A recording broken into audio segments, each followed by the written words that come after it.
이번 시간에는 연구개발비 관리, 사용 및 정산 기준에 대해 알아보겠습니다. 순서는 연구개발비 개요, 연구개발비 관리 및 사용, 정산, 그리고 부실 학술 활동 예방 가이드라인으로 구성되어 있습니다. 연구개발비 개요. 연구개발비란 연구개발 과제의 수행을 위하여 필요한 사업비로 국가가 반대급부 없이 연구 수행기관에 지급하는 출연금과 참여기업이 부담하는 민간 부담금으로 구성됩니다. 연구개발비는 직접비, 간접비, 2비목, 인건비, 연구활동비, 연구수당 등 8세목으로 구성되어 있습니다. 세목별 사용용도에 맞게 계상하고 사용해야 합니다. 연구개발비 관리 기본 원칙입니다. 연구개발비는 연구계획서 작성 시 필요한 연구개발비를 정확하게 계상해야 하며 연구 목적에 맞춰 집행해야 합니다. 또한 연구개발비는 협약기간 내에 집행해야 하며 집행 후에는 객관적인 증명자료를 제출해야 합니다. 주체별 권한 및 책임입니다. 연구기관의 장은 연구개발 수행에 대한 종합적인 책임이 있습니다. 연구개발비 관리자를 지정하고 사용 및 정산에 대해 종합적인 관리를 해야 합니다. 연구개발비 관리자는 연구비 관리 시스템을 총괄하고 비목별로 구분하여 출납 상황을 관리해야 합니다. 회계감사부서장은 연구개발비 사용에 대한 자체 감사를 실시하여 적정하게 연구개발비가 사용될 수 있도록 해야 합니다. 연구 책임자는 연구 목적에 맞춰 연구개발비를 사용해야 하는 책임이 있습니다. 연구개발비 사용 절차입니다. 먼저 연구비 사용에 앞서 연구비 계좌 및 카드를 등록해야 합니다. 협약 진행하면서 에코플러스에 연구비 계좌 등록을 완료해야 합니다. 연구비 카드는 통합 RCMS에 등록한 후 사용할 수 있습니다. 등록하지 않은 카드 사용 시 부당 집행이 될 수 있으니 연구비 사용 전에 등록해 주시기 바랍니다. 연구개발비는 연구비 카드 또는 계좌이체 방식으로 정산 지침에 따라 사용해야 합니다. 협약 종료 후에는 3개월 이내에 사용실적 보고서를 통합 RCMS를 통해 제출해야 하며 제출한 사용실적 보고서를 토대로 정산을 실시합니다. 정산이 완료되면 정산 결과는 주관 연구기관에게 통보합니다. 정산 결과 통보 후 1개월 이내에 정산금을 납부해 주시면 됩니다. 연구개발비 관리 및 사용. 연구개발비는 정산 지침의 별표 3에 따라서 사용하되 연구비 카드 사용이 불가한 경우 사유서를 첨부하여 계좌이체할 수 있습니다. 전자세금계산서를 첨부하는 경우에는 사유서를 생략할 수 있습니다. 연구개발비는 연구비 계좌를 경유하여 건별 지급합니다. 다만 비영리기관의 인건비, 학생 인건비, 연구시설 장비 통합 관리비, 간접비는 월별, 분기별로 지급 가능합니다. 환급받을 수 있는 관세, 부가가치세 등은 연구개발비에서 지출할 수 없습니다. 부가가치세를 연구개발비에서 집행했다면 부가가치세를 복원하여 연구개발비로 사용하시기 바랍니다. 사용 내역 및 증빙자료는 30일 이내에 연구비 관리 시스템에 입력해 주시기 바랍니다. 다음은 세목별로 살펴보겠습니다. 먼저 인건비입니다. 참여연구원, 청년인력, 비영리법인 연구부서의 연구지원 인력에게 지급하는 인건비는 인건비에 계상하시면 됩니다. 해당 인건비는 참여연구원 개인별 계좌로 반드시 이체하고 계좌 이체증 등 증명자료를 첨부해야 합니다. 현물 인건비에 대해서는 현금 정산과 동일하게 정산을 실시함에 따라 정산 증명자료를 제출해야 합니다. 또한 비영리기관의 지원인력 인건비를 집행한 경우에는 지원인력 인건비 지급 확인서를 제출해야 합니다. 다음은 학생연구원입니다. 연구개발 과제에 참여하는 학생연구원, 정부 출연 연구소 등 학연 협동 과정을 통해 과제에 참여하는 학생연구원에게 지급하는 인건비입니다. 학생 인건비는 공동 관리하면 부당 집행이 됩니다. 또한 박사 후 연구원은 근로계약을 체결하고 인건비에 계상해야 합니다. 청년 의무 채용, 청년 추가 채용 인력의 인건비 정산 기준을 다시 말씀드리겠습니다.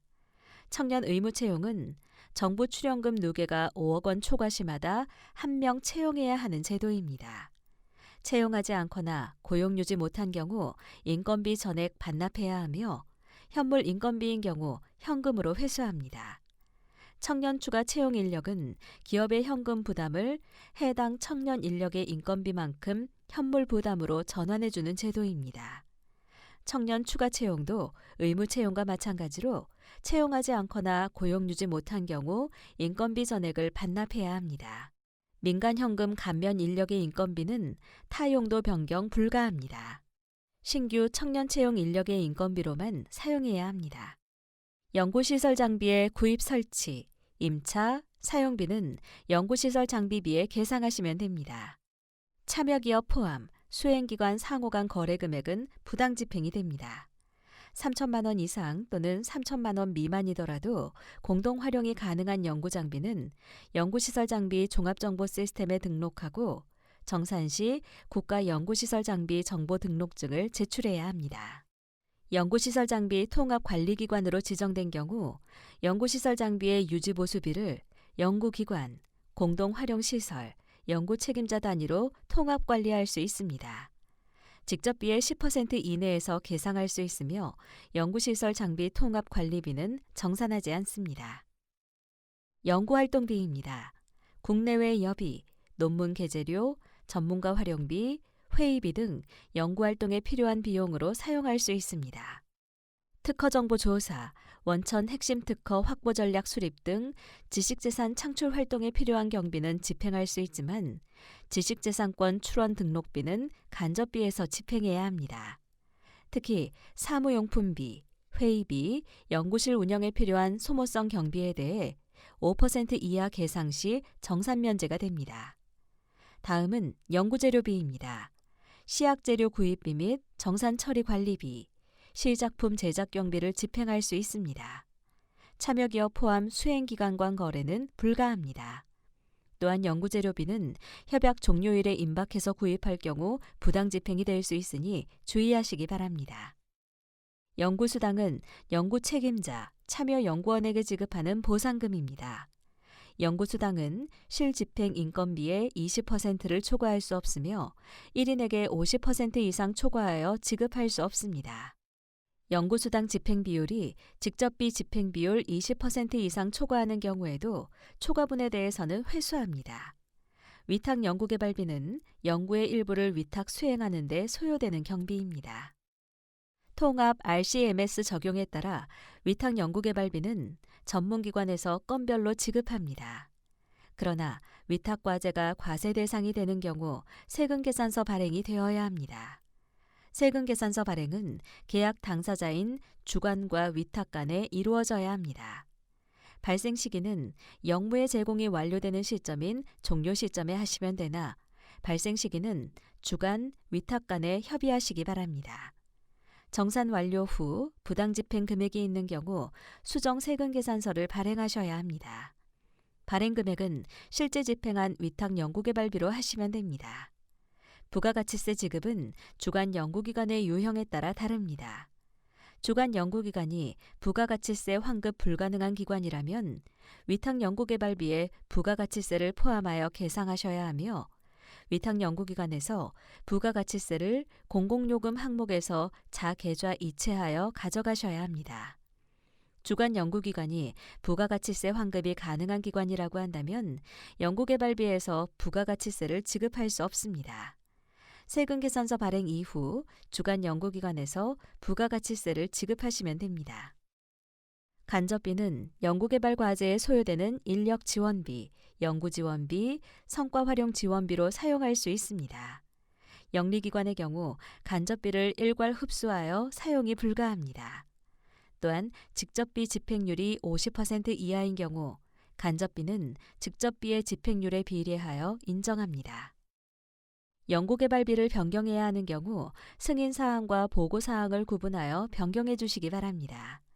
전문기관 승인사항의 경우 협약 종료 2개월 전까지 사전 승인을 받으셔야 합니다. 단 2월의 경우는 1개월 전까지 신청 가능합니다.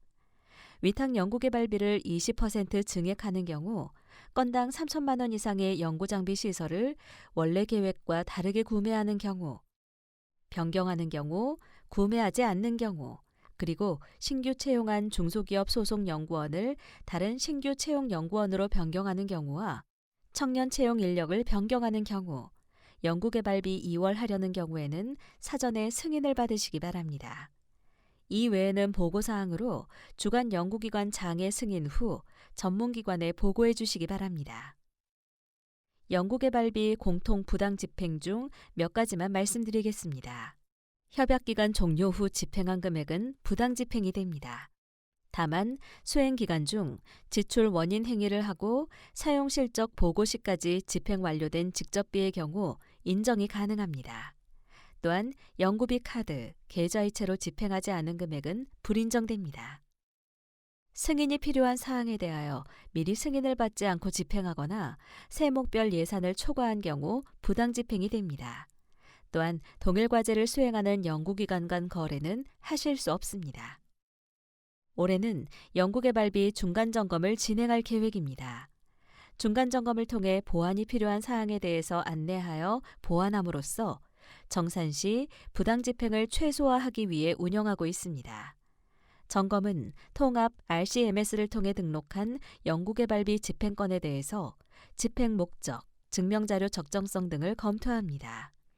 신규 과제를 대상으로 9월에 진행되오며 점검 전에 연구기관에 안내를 진행하오니 참고하시기 바랍니다. 연구개발비 정산. 협약 종료 후 주간 연구기관에서는 사용실적 보고서를 종료 후 3개월 이내에 제출해 주셔야 합니다.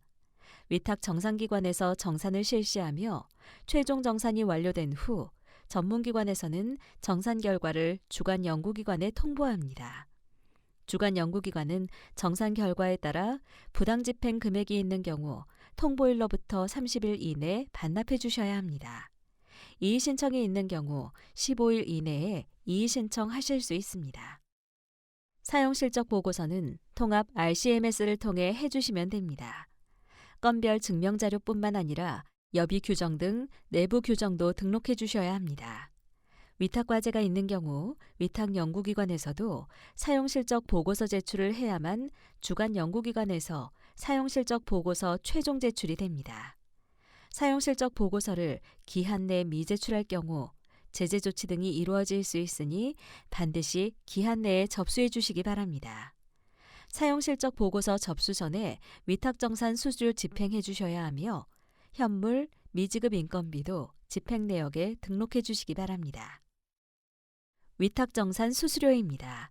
위탁정산 수수료는 주간기관 위탁연구개발비를 포함한 총 연구개발비를 기준으로 계상하고 집행하시면 됩니다. 혹시 계상한 금액이 맞는지 다시 한번 확인하시기 바랍니다. 위탁정산기관에서는 연구기관에서 제출한 사용실적 보고서, 증명서류 등을 검토합니다. 증명자료가 미비한 경우 소명을 요청합니다. 소명자료 제출을 거부할 경우 해당 건이 부당집행으로 간주될 수 있습니다.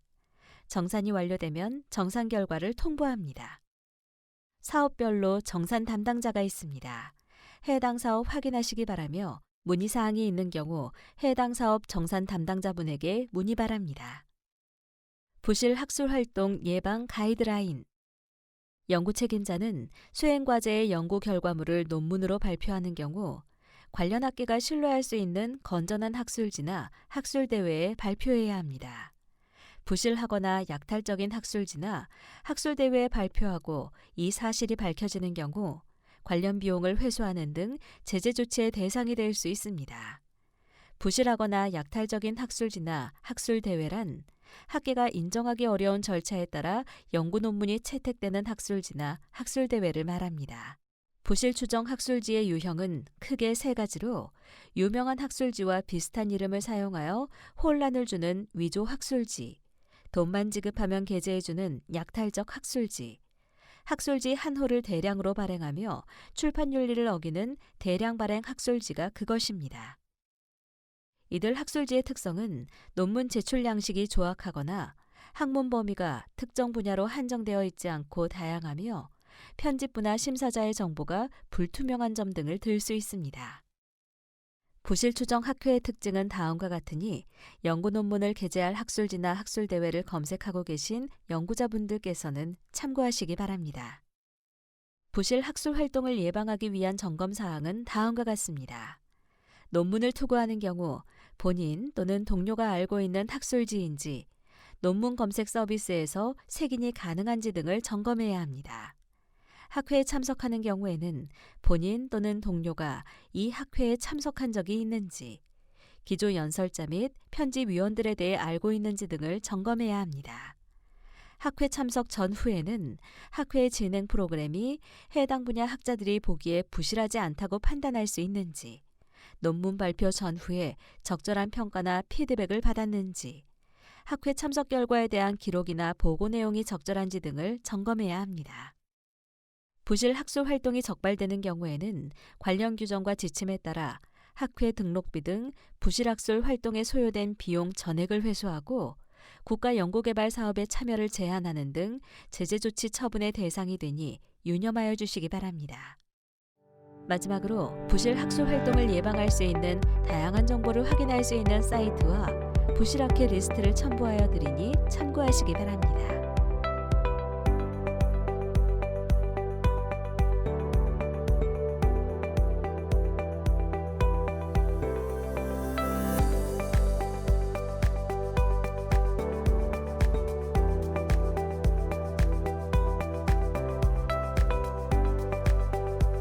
이것으로 연구개발비 관리, 사용 및 정상 기준에 대한 교육을 마치겠습니다. 감사합니다.